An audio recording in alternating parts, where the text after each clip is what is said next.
Hello, everybody, and thank you for joining us for today's webinar, Being Heard, How to Capture Attention, Stand Out, and Move Your Career Forward.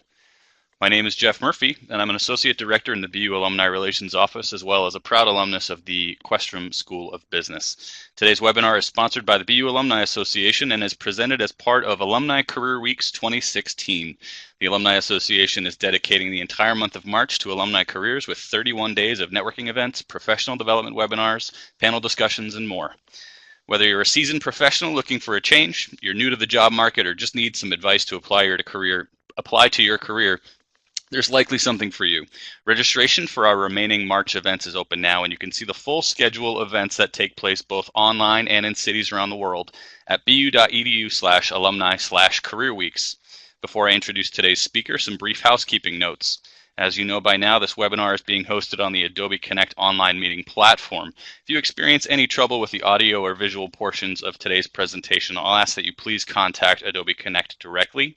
And if you want to jot down that phone number, it's 1-800-422-3623. Today's presentation is being recorded and will soon be made available for on-demand viewing on the BU Alumni Association website, again found at bu.edu/alumni. Our speaker is very eager to answer any questions that you have today, and you're welcome to submit them throughout the presentation using the Q&A chat box you see at the bottom of your screen. We'll get to as many questions as we can during today's presentation. Now it's my pleasure to introduce our speaker for the day. Presenting from out in Silicon Valley, California is two-time BU alumna Linda J. Popky. An award-winning marketing expert, Linda is the founder and president of Leverage 2 Market Associates, which transforms organizations through powerful marketing performance. Her clients range from small businesses and consultants to mid-sized companies and large Fortune 500 enterprises. She lives and works in Silicon Valley, where she's been involved with many of the companies who've developed and deployed the technologies that have changed the world over the last 25 years. The past president of Women in Consulting, Linda has been named one of the top women of influence in Silicon Valley and was inducted into the $1 Million Consultant Hall of Fame. Linda has taught marketing at San Francisco State University's College of Extended Learning, University of California Santa Cruz Extension in Silicon Valley, and West Virginia University's Integrated Marketing Communications Program. Her book, Marketing Above the Noise, Achieve Strategic Advantage with Marketing That Matters, was released in 2015. Linda's also a classically trained pianist and has produced a CD of classical piano music called Night Songs. And Linda, maybe if we have some extra time, maybe you could break out the keyboard for us. Linda, I've got your, it looks like your microphone is muted. Do you want to try to unmute that?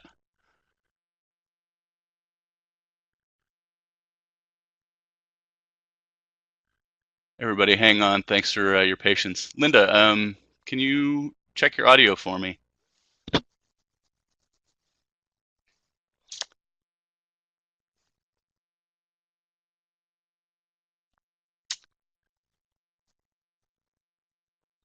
Folks, I can see Linda's on the webinar. Let's just give her a second to get that audio back up and running. Linda, maybe try hitting that connect your audio button up at the top.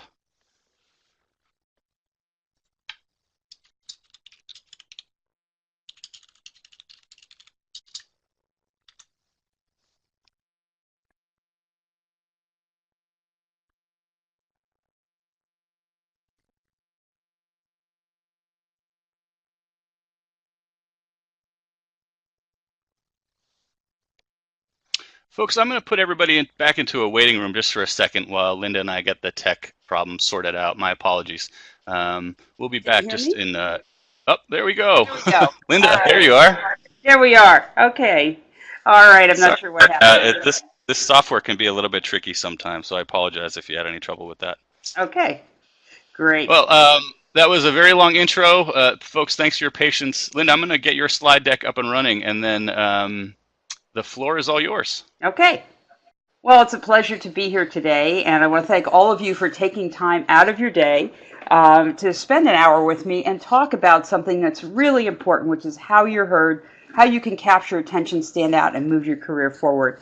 So, Jeff, I'm going to ask you to put up 2 slides or 2 poll questions so we can find out just a little bit about who we have on the phone today on the call with us. And the first one's going to ask you a little bit about your employment status, just so I know kind of how to target the information that we talk about today. give folks a moment to do that.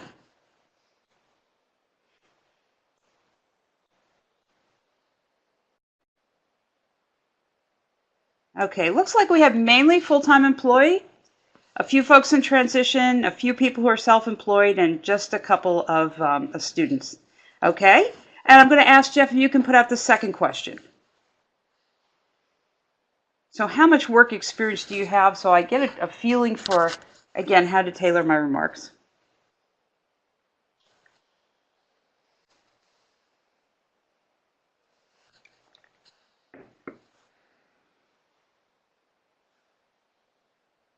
Okay, so it looks like we have kind of a range of folks here, including some people who have been in the workplace for a while and some who are just getting started.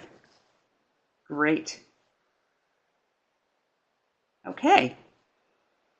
Fantastic. All right, well, I'm not going to spend any more time on my background because I think Jeff did a great job of introducing me. Thank you. What I really want to do is I want to focus, a little bit on today's business environment. Because if you think about it, there's all the stimuli that's coming out and it's hitting us as consumers, as employees, as people looking for jobs. And this is what it looks like. It's just kind of a blur going by. And the reality is it's pretty crowded out there. And so you as an individual need to stand out. And that's true whether or not you are looking for a job or whether you have a job or you're looking to get promoted. But how do you advance your career? You do it by somehow standing out from this large, crowded mass of people. And so how do you do that? And that's what we're going to talk about today. So one of the problems is many of us were told some things that may not exactly be true. We were told if we work hard and we do good work, we're going to get promoted. In reality, we may find that some of those avenues are locked to us. And that doesn't mean that it's not important to do good work and not important to work hard. It's necessary, but it's not sufficient. So I'm going to make the assumption that all of you are BU grads and all of you are well trained and all of you are good at what you do. So that's important, but that alone will not get you ahead in the workplace. What will get you ahead is taking control of your career. Now, some of you, as we saw from the poll, some of you have actually been in the workplace for a while, some of you haven't. But things are changing, whether you've been out there a while or you're new. And it's important to understand that in today's work environment in particular, no one is going to take care of your career except for you. No one is going to be your advocate except for you. And so it's important that you own that and take charge. And as a marketer, and as Jeff mentioned, I come out of the comm group or the comm school and then Questrom for business. I really feel it's important that you believe that you are the brand. You are the product that's being sold. So yes, you may work for a company that has a product or you may be selling a service, but when we're talking about your career, you need to think of yourself as the product, as the brand. People are aware of you, how you present yourself, how you go forward, and how you see all of the environment around you and how people see you is just extremely important. You have a package, you have a price, which is what you're paid, and there are people who have certain brand quality ideas about you, their attributes, and so that's important too. So we're going to go back to the basics, and let's start from the beginning, and some of you may know this, but I just want to cover a few things here. And the basics are that you have to come back to having the understanding of what a brand is. And a brand really, you have to have a product of value that's in the right place, it's attracted to the right market with the right message, and promoted to the right media. None of this is new. If we think back to the old markets where people came together in a town square and one person had eggs and another one had milk and someone else perhaps had some produce and they each had a little bit extra, so they came together in this environment and they started to barter back and forth. Now what had to happen is you had to show up at the right place, you had to show up on the right day, you had to have a good quality product, you had to have it packaged in the right way, and you had to be able to promote it so that I knew that your eggs were better than someone else's eggs, or that your milk was going to be sweeter than someone else's milk, or I really should eat your cheese. That is where the idea of a market came from. Now, none of that has changed. What we had to do back then is we had to differentiate. And we still have to differentiate. The difference is that the market that we are in today is really this global village, so to speak. We do a lot of what we do online. We interact with people. We can present ourselves. We can sell ourselves through an online presence. But we're still doing the same things. We still have to show up in the right place at the right time with the right message and be promoting ourselves in an appropriate manner. So to go back, if you are a product, you need to establish who your target audience is. Now, if you're looking for a job, your audience may be potential employers. If you have a job and you're looking to move up in the organization, your audience may be the people who are able to promote you. So it may be your immediate superiors, but it may be other people in other organizations. It may also be other people in your industry that you want to be aware of the good work that you do so that they can help promote you. So you have to ask, who are these people?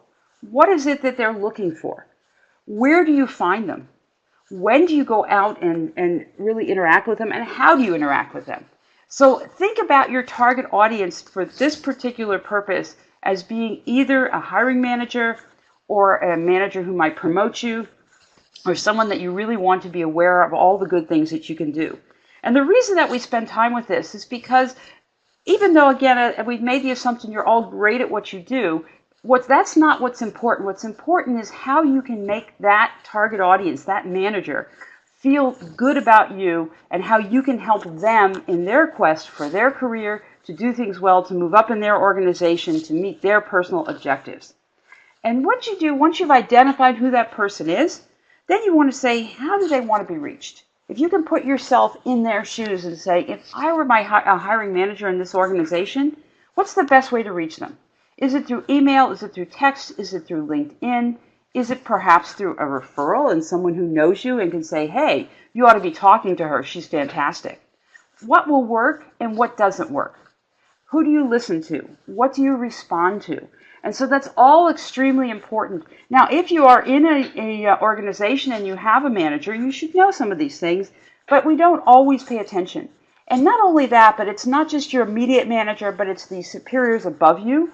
Perhaps you're in a large company and you want to be moving to another division. So how well do those people in the other divisions know you?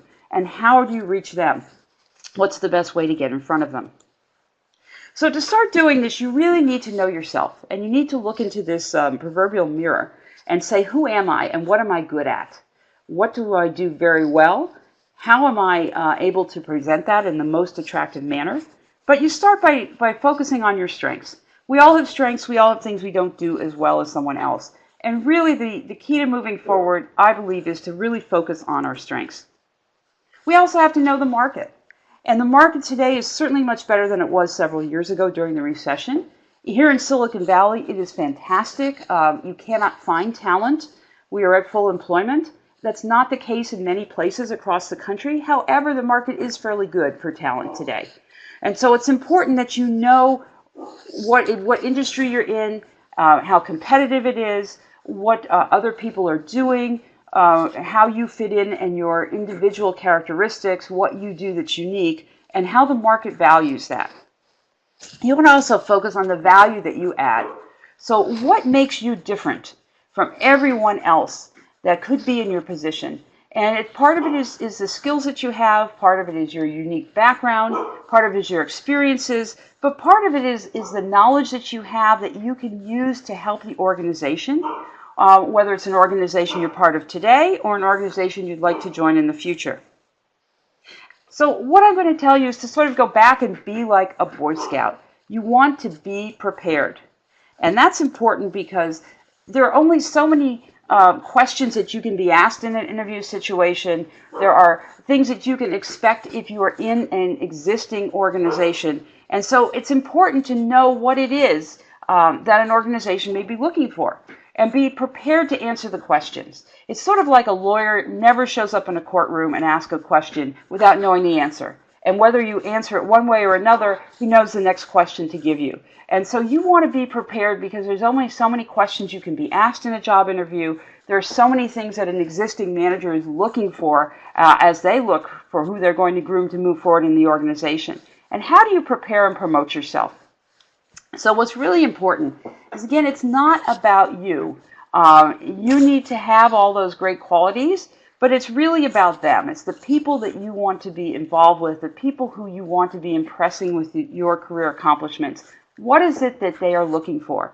What is in their minds? So they are the buyers, the purchasers, so to speak, of the brand that's you. And how can you take what you have and package it in a way that is most acceptable and most interesting to them moving forward? Now, what's important is you want to be very careful about who you associate with. And this makes sense because, first of all, you don't want to be associated with people who are going to bring you down, who will tell you everything that's wrong with an organization, or why you don't want to work there, or why you don't want to work too hard, or why you don't want to move your career forward. But you also want to make sure that you're looking to the people who are moving forward. You want to attach yourself to the people who are taking their careers and really driving forward. Now, you may think that sounds a little bit strange, and I'm not suggesting you become groupies, but really you want to be looking at the people who are doing things, who are getting attention, who are moving forward in an organization, and at the organizations, if you're looking for a job, at the organizations that are doing that, and you want to say, that's who I want to be associated with. So you want to have good exemplars, people to emulate and say, what is it they're doing and how can I do that? Stay away from the naysayers. There are people in all of our lives who will just suck the energy out of us. Now, sometimes they're fellow coworkers. Sometimes, unfortunately, they're in our friends and family. We can change some of our friends. We can't always change our families, but we have to be able to put them in their place. We don't want to talk to people who are always victims. They're chronically unemployed. They're disgruntled. We really want to be, particularly when you want to promote yourself, and really move your career forward, you want to associate with people who empower you and energize you. If you have good energy and you're around people who have good energy, that starts to spiral upwards, and it's great for everything. It builds on itself. Conversely, if you're around people that bring you down, that talk about everything that's wrong, you'll never get a job, you're never going to move forward, they don't promote people like us, whatever it is, that in turn is also going to spiral, and that's going to bring you down. And it's not going to make you fun to be with, and it's not going to help you in terms of promoting yourself and standing out. Now, I want to talk a little bit about social networking, because what we have here is sort of the good, the bad, and the ugly, and I've just thrown up a couple of icons. There's obviously hundreds of social networking tools. These are wonderful ways to network and to build connections. Particularly LinkedIn is probably the #1 tool from a business perspective. If you don't have a great LinkedIn profile, take the time to go and beef that up. Make sure it's up to date. Make sure you're connected with everyone that you should and can be connected with. Make sure that you are using LinkedIn and all the features. And this is a great way to build presence. And this is today the way people go, and they will check you out.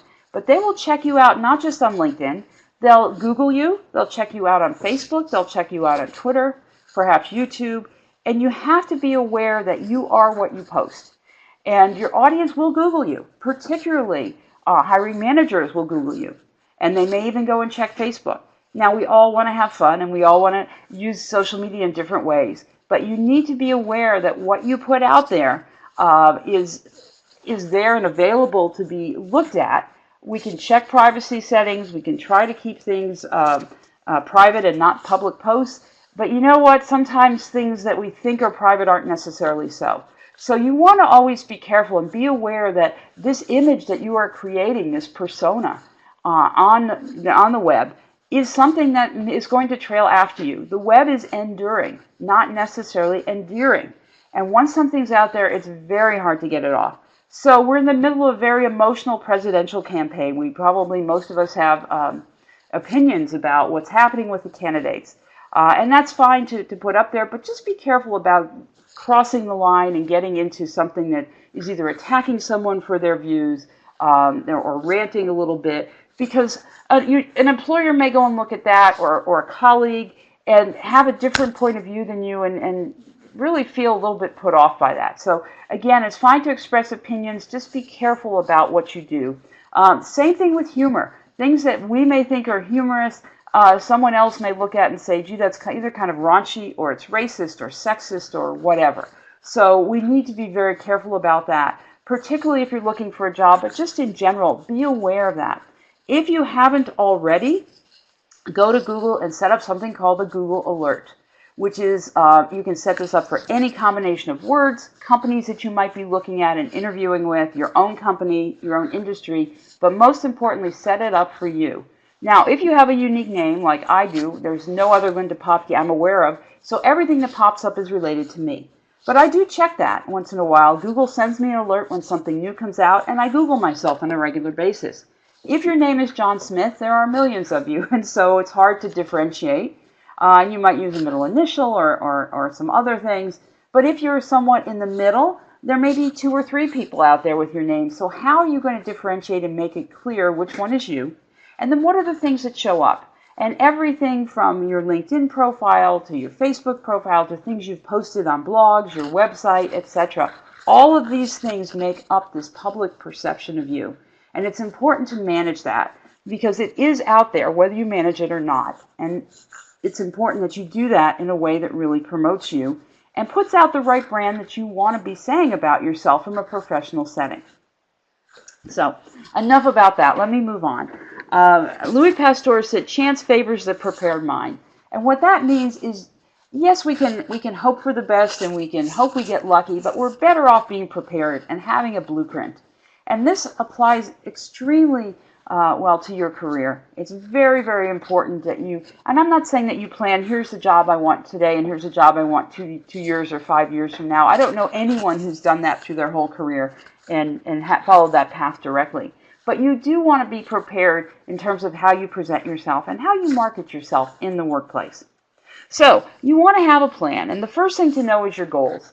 If we were going to go on a trip today, the first thing we'd have to say, there's 2 points we need to know. One is where we are today, and the second is where we want to go. And how often do we find people on kind of a career path or just in general who sort of are meandering around going wherever and not sure? So try to have a goal about what you want to accomplish in terms of promoting yourself. You want to understand the landscape. Are there mountains? Are there rivers? Is it raining? Do I need rain gear? Is it winter? Do I need snow boots? So think about, as if you were out kind of roaming around. And that means, what's the market like? Who am I going to run into? What am I likely to see? What are the obstacles that might be in my way? Perhaps I'm in an industry that's extremely competitive. And there may not be a lot of jobs. What do I need to be aware of there? Perhaps I'm new at this. There are a number of folks showing up on this webinar who haven't been in the market that long. So how do you differentiate yourself from people who have a lot more experience? How do you promote yourself or package yourself so that the hiring manager or the people that you're talking to say, wow, she doesn't have a lot of experience, but boy, I want to bring her in. I love her attitude, and I think she's got great potential. Conversely, there are a number of folks who've been in business and in the workplace for 10 to 20 or more years, and we're coming up on that kind of label of being baby boomers. And so we need to also be thinking about, people may think we're not up to date, that we're old, that we're too expensive because we've been in the market for a while. So think about those obstacles as you think where you want to go, and then think of your possible next steps. You want to be looking for opportunities. So you want to be out there and always have your eyes open, even if you love the job you're doing now, even if you think it's the perfect environment, because things change. A manager can leave, a company can go through a transition, there may be layoffs, there may be an acquisition, all kinds of things could happen. And so it's not that you want to be always looking for a job the second that you get to the first one, but it's so much easier to look for a new opportunity while you're in a position of strength and you have one. So what you want to be doing is keeping your eyes open. And that doesn't necessarily mean leaving your organization. Maybe it's looking for opportunities to really volunteer or sign up for a new project, a new team, a place where you can challenge yourself and be seen as someone who can be trusted for that. So always important to be thinking about this. Let me give you some tips. The first one is you want to set goals and measure yourself on how you're doing. Because what we measure is what gets managed. And so that means that you may say, hey, I'd like to start networking. I'd like to start meeting other people in my industry. Now I've got other things going on. I've got a day job, so I can't do this 40 hours a week, and I'd probably go crazy if I did. But over the next month, I'm going to have 2 lunches a month with people who are peers or people who are interested. I find them fascinating people. They're doing interesting things in my industry, and I'm going to ask them about themselves, what they're doing, why they chose the career they did, how I could learn more about it, etc. But you set some goals, and then you go back a couple months later and say, how did I do? Have I made those changes? If I need to upgrade my resume, my LinkedIn, if I need to clean up my social media, have I done those things? Am I posting interesting information online in various forums? So set goals for yourself and measure yourself. Just taking a second for the slide to update there. You want to say no to unproductive uses of your time.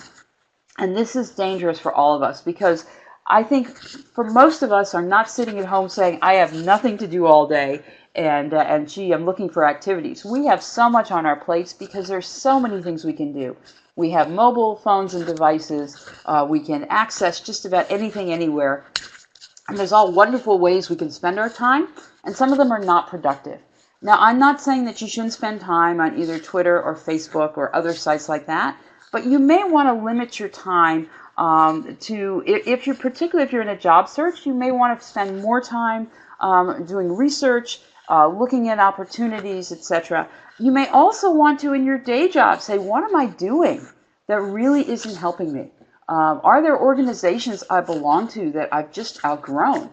Are there projects that I've been asked to take on that I don't think are the right thing for me? How can I get out of those, and how can I use my time more productively?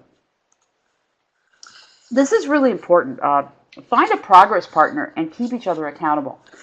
Some of the research about adult learning says that adults are much more likely to do something when they've been through a training program or a learning exercise if, number one, they tell people, I'm going to do it. I've decided I'm going to, whether it's losing weight or look for a new job or change something about themselves. And then number two, if they have someone to hold them accountable. Now, that someone could be someone in your personal life. It might be a spouse or a partner or a friend, but it could be someone in your professional life as well. It could be a colleague at work or a colleague in the industry. Or it could be a coach if you're hiring a coach, or perhaps there's a mastermind group that you're in. But just saying, here's what I'm going to do for the month of March, and here's what I expect to have done by April. And then your accountability partner can't say, okay, that's great, Linda. I've heard your objectives, and I'm just going to sit back and smile. But they have to hold me accountable. When it comes to April, they say, Linda, did you do what you said you're going to do? And if I did 3 out of 5 things, and the following month I did the same 3 out of 5 but haven't done the other 2, what is it that's holding you back? Why are you not getting those other 2 things done? Why are you not going out there and getting interviews or talking to people in industry associations if you're looking for a job, etc.? So find someone to hold yourself accountable. And do that for each other. It's a very powerful way to move forward. You want to stay informed on what's going on. And again, as I said today, the good news is we have so many ways to be informed, and the bad news is we have so many ways to be informed that we can be totally overwhelmed. And so that could be a problem in terms of where do we even start. So there are a couple of things. Number one, for your business, for your industry, for your career specialty, there are places that you should be going to look for information. Now, they may still be printed publications. They could be the New York Times or the Wall Street Journal. They could be online publications. They could be websites. They could be associations, organizations, etc. But number one, make sure that you're staying up to date on what's going on in your industry or your career field. Number two, be very informed about what's going on in real time because you want to be able to talk about things. Just to give an example, we've talked about the presidential elections, but there's a big water crisis in Flint, Michigan. They can't drink the water. The water has been contaminated with pollutants and lead, and it's a serious health problem. Now, we don't want to go into a job interview and have a discussion about the politics of what did or didn't happen in Flint, But you also want to be in a position to say, if someone starts talking about something, I'm very involved in innovation. For example, there's this situation in Flint, and wouldn't it be nice if there were innovative technologies that we as engineers could use to help solve the crisis? So you want to be aware of things going on. You want to be able to talk intelligently about current events as well as what's going on in your industry.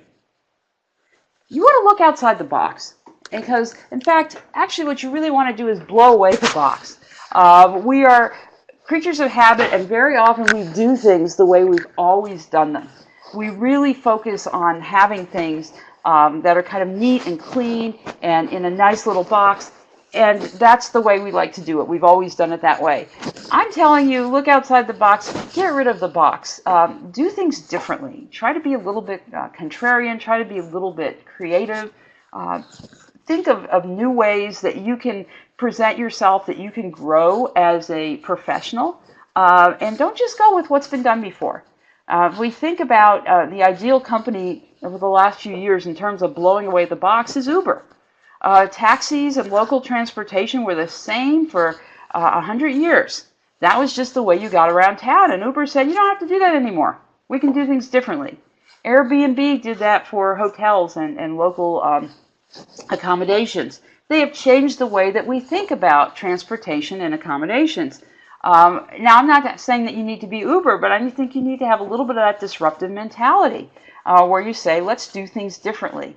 And that will help you to stand out from everyone else who's doing everything the way it's always been done. So since we're in a presidential campaign, I thought I'd talk a little bit about a marketing campaign for product you. Again, remember, you are the product here. So. And the good news is there's no primaries. You don't have to knock the other candidates. What you do need to do, though, is to get the attention so that people vote, in quotes, for you by either considering you for a job opening or considering you for a promotion or putting you on a team that you're interested in. So again, be focused on your target audience. You want to articulate the value you provide, and don't sell yourself short. Very often, we think if we do good work that other people will notice and we will just be rewarded. And we've been taught not to be too aggressive, not to brag too much about ourselves, but we do need to be out there promoting ourselves in an effective manner. Show you know how to ask good questions. It's more important that you know how to ask questions than that you have the answers.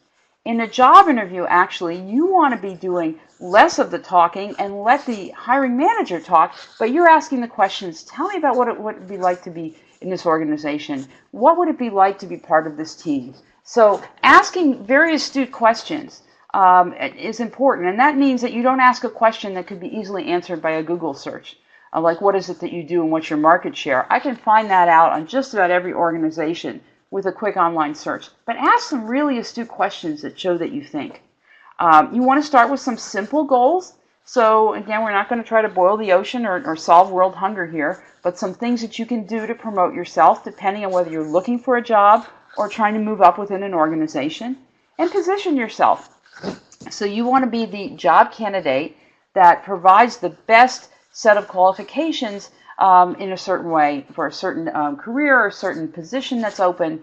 And so how do you position yourself? What is it you need to do to make sure that that image that you want to portray actually is coming through? And so thinking about image, this is important because it's not just about what you look like online. We've talked about that. It's how you present yourself in person. And it's how you look when you show up for an interview, but it's also how you look when you're standing in Starbucks chatting with some of your colleagues. And there are certain norms depending on the industry you're in.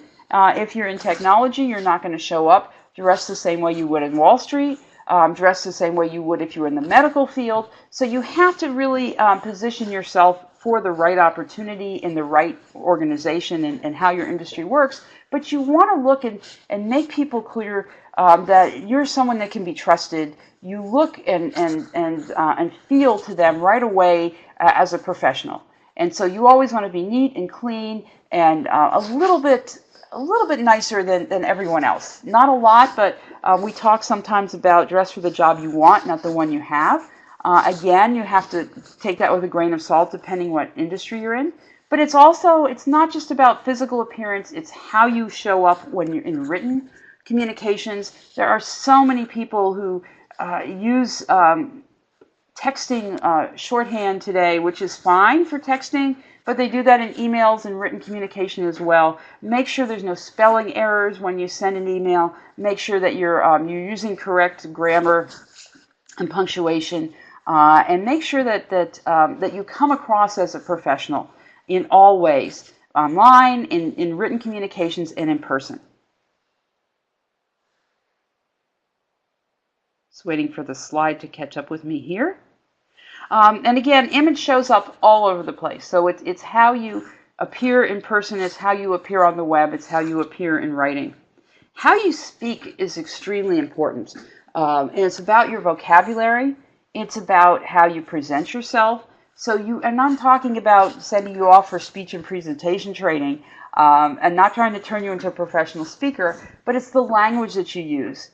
It's being able to look at verbal cues when you're having a conversation, not interrupting the person sitting across from you. It's being able to talk in a way that really presents you as a professional. And if you have any questions or you think that might be an issue, find someone to chat with that you trust. Find a trusted advisor and say, what do you think? How do I come across? Am I appropriate for my industry? Do I need to clean up the way I present and how I speak? You want to build alliances.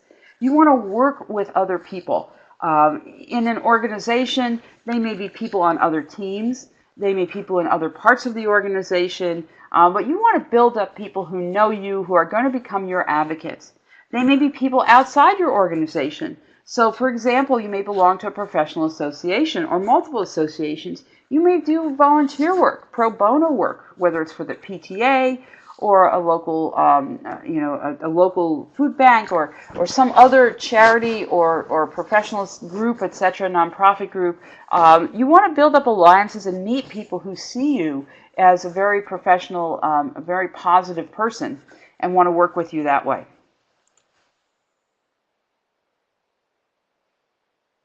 You want to understand the power structure of either the organization you're working in or the organization you want to be part of. Now, we can look at an organization chart and we know that we have a CEO and then there's a president, maybe a COO, depending on how big the organization, various layers, and that's the formal structure. But there's an informal structure. For example, executive assistants, administrators, receptionists are very often critical people. How many times have you seen someone come in and be just rude and obnoxious to a receptionist because they just don't think they're important? Number one, that's seen by other people when you act like that. Number two, sometimes those people are some of the most important people you will meet because they have the ear of people you need to get to. And if you are rude and obnoxious to them, that may kill all of your chances to move forward, whether it's in an organization, whether it's a job interview, etc. So know the power structure, know the people that you should be getting to be friends with, and I'm not saying it's just administrators and assistants, but understand kind of who are the movers and shakers in an organization. They may not be obvious from an organization structure. For example, I've worked in companies where there were technical people in Silicon Valley who didn't even show up on a major org chart, but they were so respected for their technical expertise that when they came in and said something, everybody stopped and everybody listened. So understand who those people are and how you can get to know them and how they can get to know you, just as importantly. Mentoring is something that we've talked about for a long time in career cycles, and it's important to have a mentor, someone that you can look to. Now there's a lot of talk today about sponsorship, and a sponsor being someone who kind of promotes you and says, you need to talk to Linda. Linda's just doing a great job. Those two things may be separate. They may be together. You may need one versus the other, but certainly find someone in the organization who is really someone that you can turn to and ask questions, who can give you that experience that you may not have. Now, this is really important. Your mentor does not have to be the same background or same ethnic or racial or even gender as you. In fact, sometimes it's better if they're not. So you're not looking for someone exactly like you. You're looking for someone who you can trust to kind of give you the lay of the land and share their experiences. And it's even better when they're not the same as you, because that gives you a different perspective and it exposes you to other people. You want to become the go-to person. And what do I mean by that? I mean that if you have a specialty and there's something that you do very well, you want to be the person who is known for that expertise, for being helpful in that particular situation, for being the person that the organization can rely on, so that they say, go get Linda. Linda's the right person to be on that task force. Go get John. John is the right person to be involved with that particular project. Now, obviously, when you're looking for a job, you can't be the go-to person all the time, but you can have developed relationships where someone says, hey, I'm looking for an analyst in this particular area. God, you ought to go call Bill. Bill is the person that really understands this stuff, and I think he may even be looking for a new opportunity. So establish yourself as a professional expert with credibility.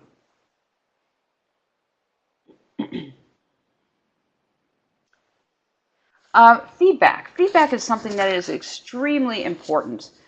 We get feedback all the time, whether we want it or not.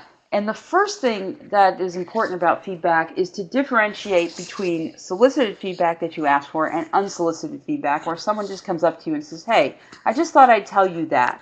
Now, in some cases, feedback is very valuable. In some cases, we have to smile and say thank you very much and then discard the feedback as soon as we get it because it's just not valuable. So if you hear from most people that you dress well, you look professional, etc., and someone says to you, gee, I don't think you look well at all, and you know that that's kind of the outlying feedback, everyone else says, hey, you're doing a great job, then you need to discard that feedback. If it's someone who doesn't know or really understand what's going on, and this happens a lot with our families, gee, how come you're not doing this? Or I heard, from so-and-so that their cousin did this to get a new job.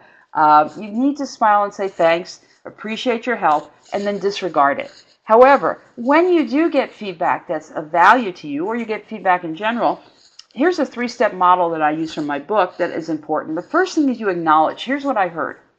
You told me that I really should be looking in these particular areas, so thank you for telling me that. You then accept it and say, so what I've learned from that is I need to expand my cycle or my circle of personal relationships to include people from this particular area. And then articulate what you're going to do.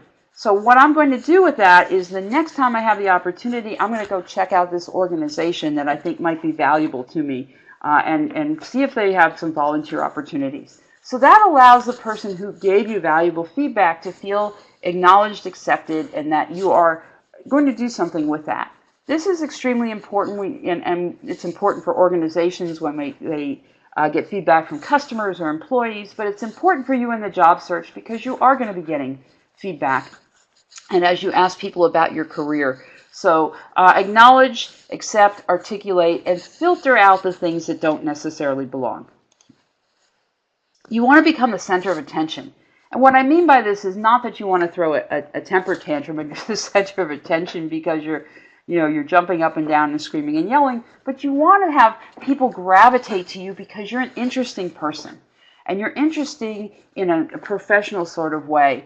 You have the right connections. You're making presentations. You're involved in the right projects. You help other people. You pay it forward. And so people are drawn to you. If you're looking for a job, you want to be the center of attention when you go to professional networking events. You want to try and get out of being sort of the wallflower that stands out there, but you want to be directing the sound that's coming through, the music, and be the person who is making things happen. Again, you need your own personal marketing plan, going back to the idea of the map or the GPS today. So you need to say, here are the things that I really want to develop, and here are some things that I'm going to do to move forward. So how do you stand above the crowd? How do you be just a little bit taller, and how do you make sure, given all the things I've said, that people are going to spend a little more time thinking about you when it's that opportunity? And I think the real secret is to think big. We don't necessarily think big enough. We think about a next incremental step, or maybe 2 steps ahead. But think big. What if you had all the things in the world in front of you? You had no obstacles. What if you had no other responsibilities, no other qualifications, what if you just had a clean slate? What would you want to do with your life from a professional perspective? Now, I'm not saying you should drop your family, your friends, your commitments, your mortgage, and move to Bali and do something else. But I am saying you need to think big about where you want to be from a professional perspective. I've got a sticker on my computer that says, what would you attempt to do if you knew you could not fail? And I think that's extremely important. What would you attempt to do if you knew you could not fail? And how big would you look? And very often we don't think big enough. And that doesn't mean that we're going to get all of the big things we think about. But certainly if we're not, if we're looking in a very small area, we're never going to get to the big stuff. So we need to start thinking bigger and what we can do, what we can accomplish. We need to not wait until we're 100% ready to move. And I see this particularly a lot with technical people and people who are really into analysis, and they get paralyzed, they get stuck. I can't send out my resume because I haven't had it proofed and approved and gone over it 15 times, and there might be one sentence that's not right. Well, guess what? In today's world, everything's electronic. If you send something out and it's clean and it's for the most part good, and you find that there's a sentence that didn't resonate, well, then you go in and you change it, and the next day you have something that's better. So if we wait for it to be perfect, we're going to be stuck like the turtle here and not moving at all. And this is important. A lot of women in particular, the research has shown that very often women will not apply for a job unless they have 9 out of 10 of the criteria that are listed. Where men will often apply for the job if they only have 2 or 3, and they say, hey, I can do those other 7. So don't wait until you're 100% ready. You're 80% ready, go. Just get out there and talk to people and do things. You don't want to let others define you. You have a brand. We talked about a personal brand. You have a brand, whether you like it or not. So you want to take control of that, and you want to be proactive in terms of defining yourself. Don't let others define you. Oh, she's the one who does such and such. Maybe you do that. Maybe you don't. Maybe people don't know about some of your qualifications. So spend some extra time and do that. Don't stick with the old you. There may be things that you were good at years ago that you enjoyed doing that you don't want to do anymore. So you always have the opportunity to reinvent yourself, to say, here's who I am today. This is what I'm doing now. And you're at the beginning. Again, we talked about not thinking big enough, so always think bigger. Think about running through the tape and getting that championship. What is it that would mean to you? Where do you start? You start by keeping the end in mind, and you start by saying, here's really where I want to get to. And again, it may not be a straight career path, and I'm not sure that we can all say that this is where we're going to wind up when we retire or we move away and do something else. But start by saying, here's what my objective is now. Not here's where I am today, but here's where I want to be in my career, and this is what I want to do. Know where you are today. If you think about a GPS, the only 2 pieces of data we need are where we want to go, what the end is, and where we are today. Now, the GPS goes and gets the satellite and knows those, but you need to be the GPS for your career. So where am I today, honestly? What am I doing well? What am I not doing well? How can I focus on those strengths? And then how can I figure out where am I going next? So know where you're going, and that can change over time. We can decide we're going to go to the beach, and then the weather starts to get a little iffy, and we say, maybe instead of the beach, we'll go somewhere else and do something else. That's okay, but very few of us would spend a weekend just aimlessly driving around without knowing where we're going and just using up gas. And not getting anywhere, and yet we do that with our careers. So have some kind of objective, and then once you get there or you get on that path, you can change it. It's not set in stone, but have a goal. Again, we talked about knowing your market, know where you fit, stake out a position. Be the person who is the best at something. What can you be? How can you be known for something in your business, in your industry?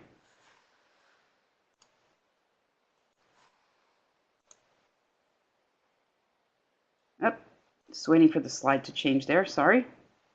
Every so often it takes a little bit longer. Okay, go where no one has gone. If everybody's zigging, zag. Go forward. Go the other way. Do something different. Be contrarian. If everyone is talking about something that's happening, say why it's not going to happen.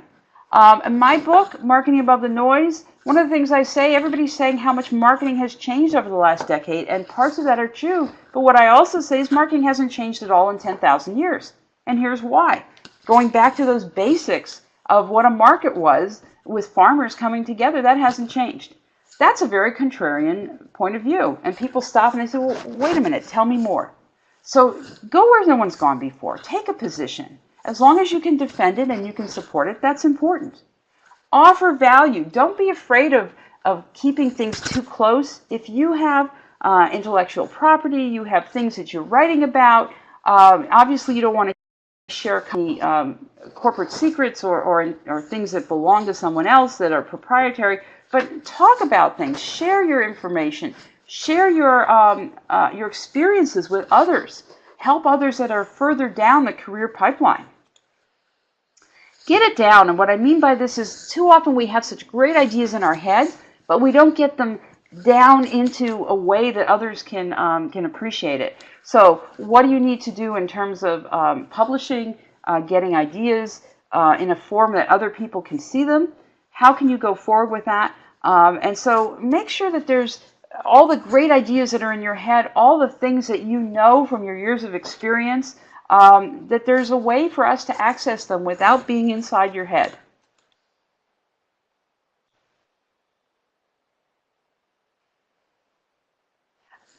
Publish or perish. There was a time when this related to academics publishing papers, etc.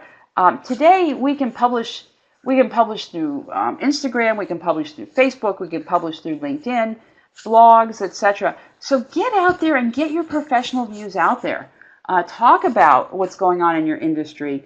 If there's a blogger that's very influential, put a comment on their blog and engage in a conversation. Get out there, and I'm not talking about publishing full books, which is wonderful, but publish a blog post.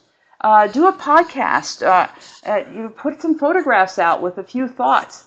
So get out there and let people know about you. And this does a couple things. Number one, it makes you more interesting to people who are looking at you, either within your own organization as you look for a job. It also makes you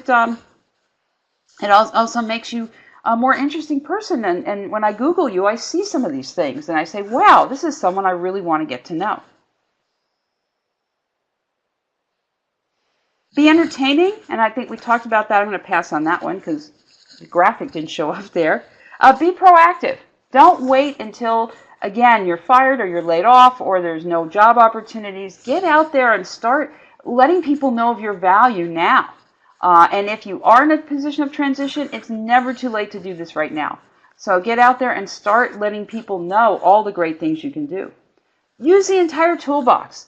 You have all kinds of tools at your disposal. We often focus on some of the social media tools like Facebook, like LinkedIn, like Twitter, but use all the tools. If you're a good speaker, get out there and speak. If you're a good writer, write and get yourself published in various different venues.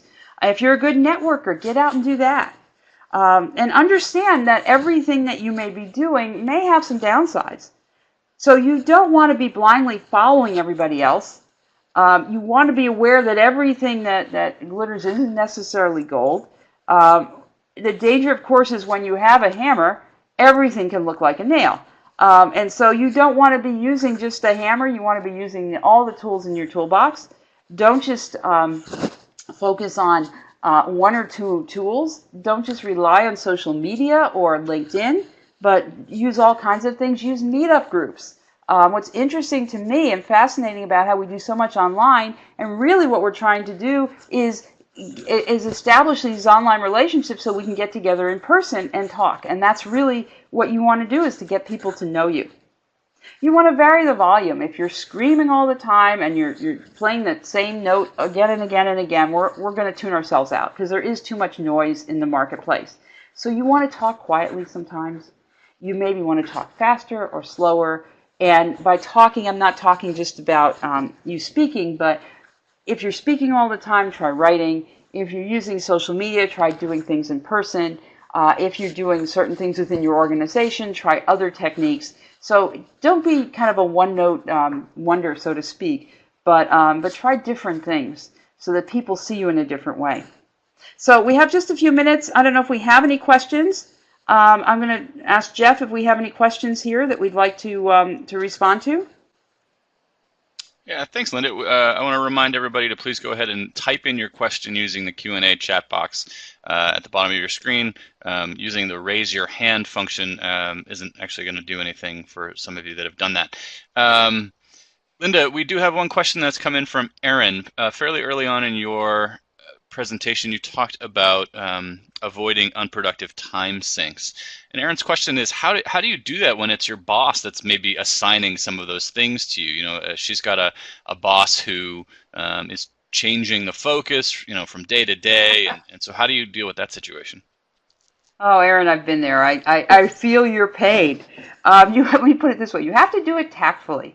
But so what I would do is try to build a case that says, here are the things that you're asking me for, and here are the things that I'm able to do.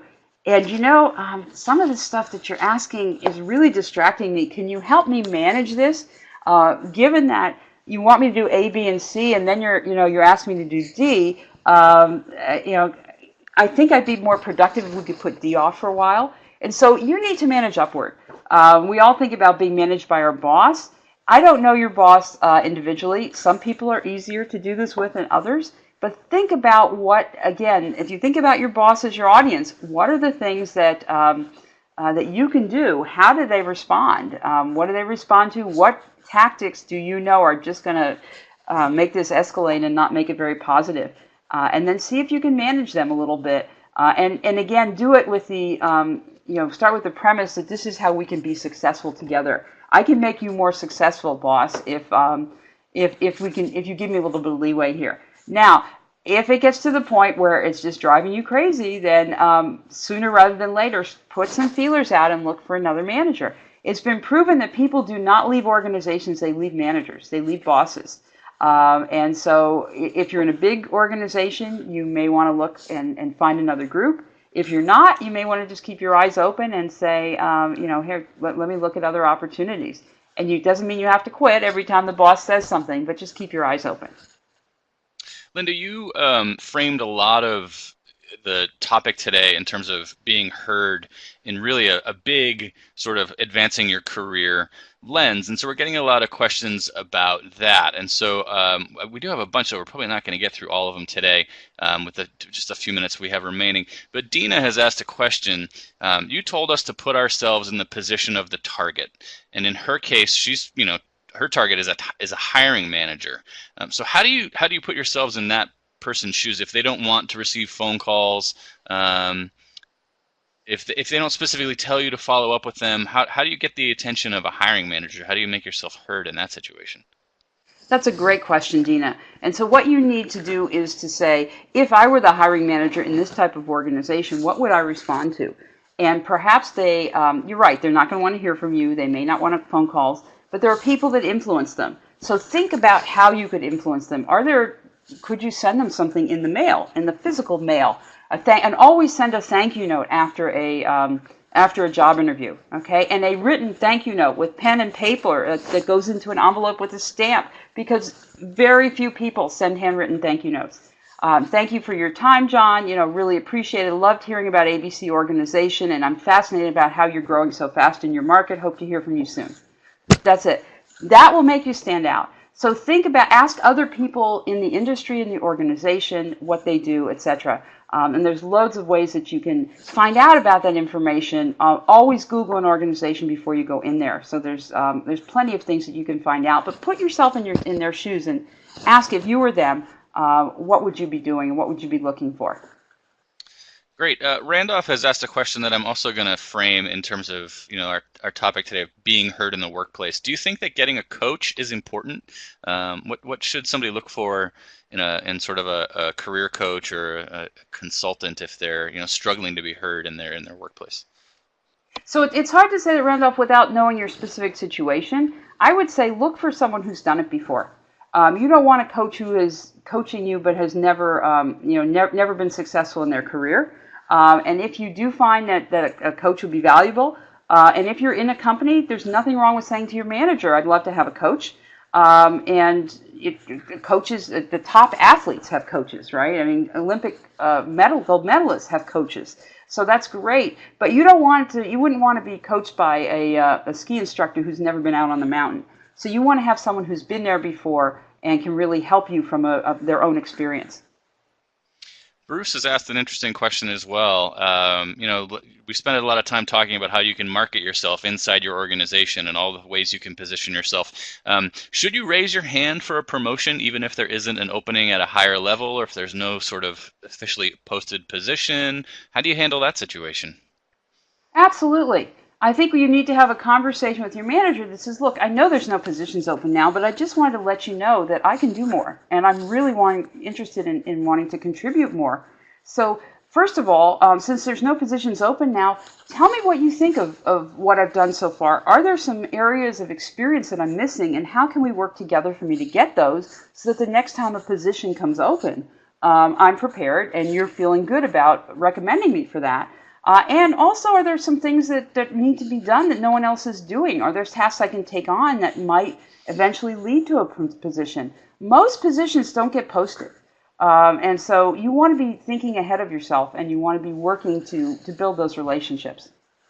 Well, Linda, we've run up against the hour. We've got a couple other remaining questions, but I know that you, on a later slide here, want to talk about a couple ways that people can follow up with you. So maybe Yes, we can absolutely. encourage people who didn't get their question asked today, we can show you how to follow up with Linda.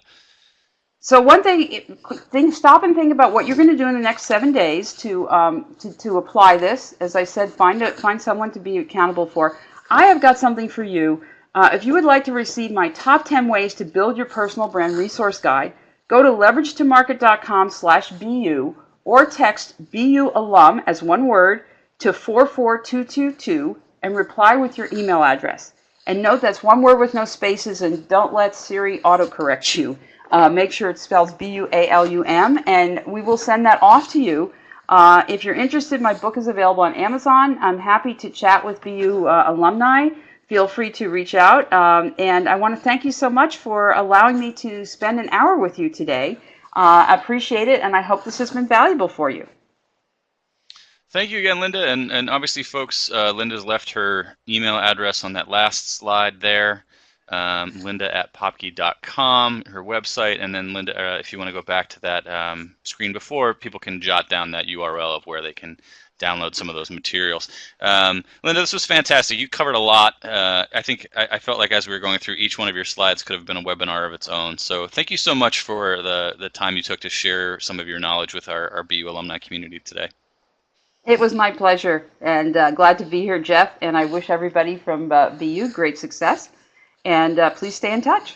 Thank you. And my thanks also go out to all of our guests for participating today. We actually have 3 more webinars coming up in March during the remainder of Alumni Career Weeks, as well as a really fantastic workshop we're doing here on campus next week, and some really interesting, we're launching an online networking series, so there's some great opportunities, so please check those out on our website at bu.edu/alumni. And as always, if you or any BU alum you know would be interested in presenting a professional development webinar like this, or have a topic that you'd like to showcase for the alumni community, feel free to contact me at the Alumni Relations Office or by email at jtmurphy@bu.edu. Thank you, everybody, for your time. Have a great day or a great evening, wherever you might be.